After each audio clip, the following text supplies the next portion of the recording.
السلام علیکم. Round the fact میں خوش آمدید. مجھے کہتے ہیں عرفان. ایران کے لیے پریشانیوں میں مزید اضافہ ہونے جا رہا ہے. اسرائیل کے وزیر اعظم نفتالی بینٹ نے ریسنٹلی وزٹ کیا ہے امریکہ کا. جو بائیڈن سے ملاقات ہوئی ہے 24 تاریخ کو, یہ جو منگل کا دن گزرا ہے, اس والے دن نفتالی بینٹ نے امریکہ کا وزٹ کیا ہے. اور اس دورے میں انہوں نے کیا چیزیں, کیا تفصیلات طے کی ہیں, اور یہ دورہ جو ہے یہ کیوں ضروری تھا ایران کے لیے, اس دورے میں جو ایک خطرناک پہلو نکل رہا ہے وہ کیا ہے, یہ سارا کچھ اس ویڈیو میں بتاؤں گا. لیکن آپ کو اس سے پہلے یہ سمجھنا ضروری ہے, اس کے اوپر بات نہیں ہوتی بہت زیادہ, کیونکہ یہ چیزیں بڑی خفیہ رکھی جاتی ہیں, کہ اسرائیل کا جو ایک سر جنگ چل رہی ہے امریکہ کے ساتھ, وہ بیسیکلی آپ دیکھیں اس کا تھوڑا سا میں ذکر کرتا چلوں, آپ کو ایک دو چیزیں بتاتا ہوں جس سے آپ کو یہ چیزیں بڑی آسانی سے بڑی کلیئر سمجھ آ جائیں گی. اس سال 2021 میں, اپریل 2021 میں ایک حملہ ہوتا ہے نیٹنز, جو ایران کا نیوکلر سائٹ ہے, وہاں پہ ایک سائبر اٹیک ہوتا ہے. ایران کا جو مکمل ہے, ایران ایک تاریکی میں ڈوب جاتا ہے. اور یہ جو سائبر اٹیک ہے یہ کرتا ہے اسرائیل یہ سائبر اٹیک کرتا ہے, اور امریکہ کے ساتھ اس کی انفارمیشن شیئر نہیں کی جاتی.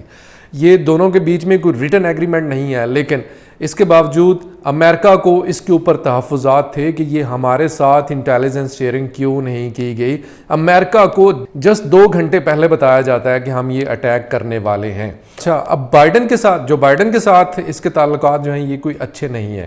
جو بائیڈن کے ساتھ انفارمیشن شیئرنگ نہیں کی جاتی. اس سے پریویسلی جو باراک اوباما تھے اس کے دور میں بھی اسرائیل نے ان کے ساتھ, امریکنز کے ساتھ جو انفارمیشن شیئرنگ ہے یہ روک دی تھی, اور کہا تھا کہ امریکنز جو ہیں یہ ہماری انفارمیشن کو لیک کر دیتے ہیں, اس لیے ان کے ساتھ بس ان کو بہت زیادہ جو انفارمیشن شیئرنگ ہے ان کے ساتھ نہیں کرنی.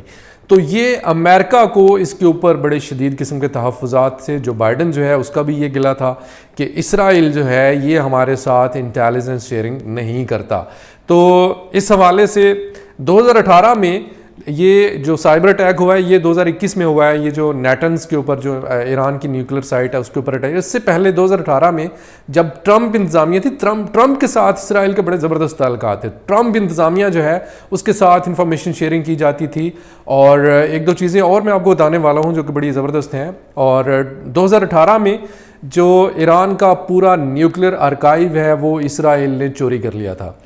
اس بارے میں ٹرمپ اور جو FIA کے جو CIA کے ڈائریکٹر تھے جو پومپیو, ان کو بتایا گیا تھا, ان کو بریف کیا گیا تھا مکمل, ان کے علم میں یہ ساری چیزیں موجود تھیں.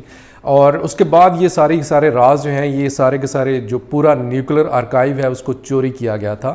یہ ٹرمپ انتظامیہ کی بات ہے. اس سے پہلے ایک اور جو ان کے ساتھ جو شیئرنگ کیا گیا امریکنز کے ساتھ, وہ یہ تھا کہ جو ایران کے جو نیوکلر سائنٹسٹ ہیں ان کا نام ہے محسن فخرزادہ, ان کے قتل کا منصوبہ, اس کے علاوہ جو جنرل قاسم سلیمانی ہیں ان کا قتل, یہ ساری کی ساری انفارمیشن, یہ سارے کے سارے منصوبے اسرائیل نے امریکہ کے علم میں لا کے, ان کو باقاعدہ اعتماد میں لا کے ان کے ساتھ یہ سارا کچھ, یہ ساری جو چیزیں میں آپ کو بتا رہا ہوں یہ ایک اسرائیلی اخبار ہے جیروسلم پوسٹ, تو اس کے ریفرنسز میں یہ چیزیں آپ کو بتا رہا ہوں, اور اس میں باقاعدہ یہ چیزیں چھپی ہیں اور ان کے اوپر بہت زیادہ جو ہے یہ انفارمیشن وہاں پہ دی گئی ہے.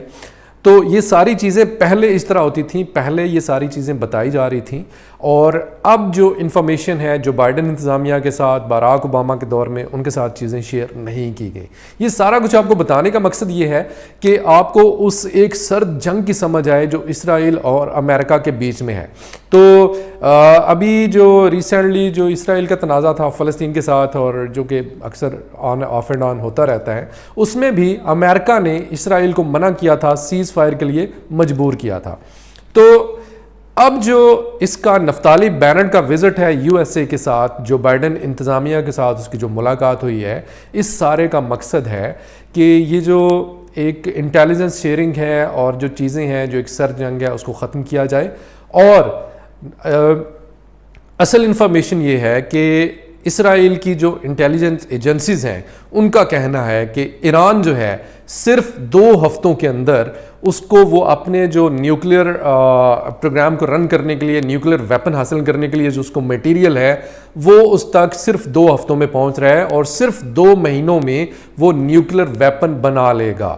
تو اس حوالے سے اسرائیل کے تحفظات ہیں. اسرائیل کی پالیسی یہ ہے کہ وہ بجائے صرف وہ اپنا دفاع کرے، وہ جو بیسٹ ڈیفنس ہے وہ سمجھتا ہے کہ وہ اٹیک جو ہے that is the best defence.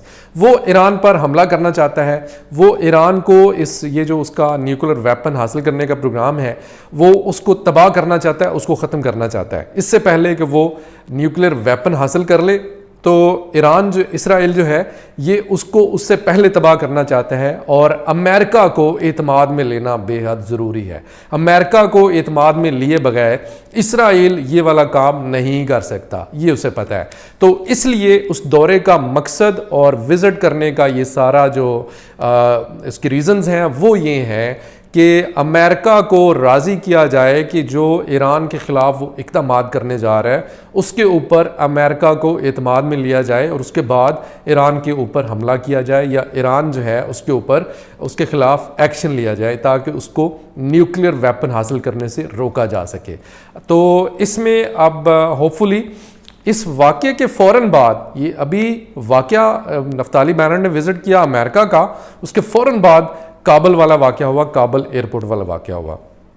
تو ان کے بیچ میں کڑیاں ملتی ہیں یا نہیں ملتی، لیکن اس حوالے سے جو مزید اپڈیٹ ہوگی، امریکہ کے جو بائیڈن اور اس کے نفتالی بینٹ کے بیچ میں جو ملاقات ہے، یہ اس ملاقات میں کیا اس کا آؤٹ کم نکلتا ہے اور ایران کے حوالے سے کیا مزید جو پابندیاں ہیں یا اس کے خلاف جو ایکشن ہے، جس طرح پہلے بھی اس کے خلاف ایکشن لیے جاتے رہے ہیں، جس طرح جنرل قاسم سلیمانی کا قتل ہے یا اس کے جو نیوکلیر سائنٹسٹ ہیں فخر الدین، ان کے خلاف جو ان کی اسیسینیشن کا جو منصوبہ ہے، اس طرح کے مزید منصوبے جو ہیں ایران کے خلاف بنائے جائیں گے اور ایران کو روکا جائے گا. یہ تھی اس حوالے سے کچھ اپڈیٹس.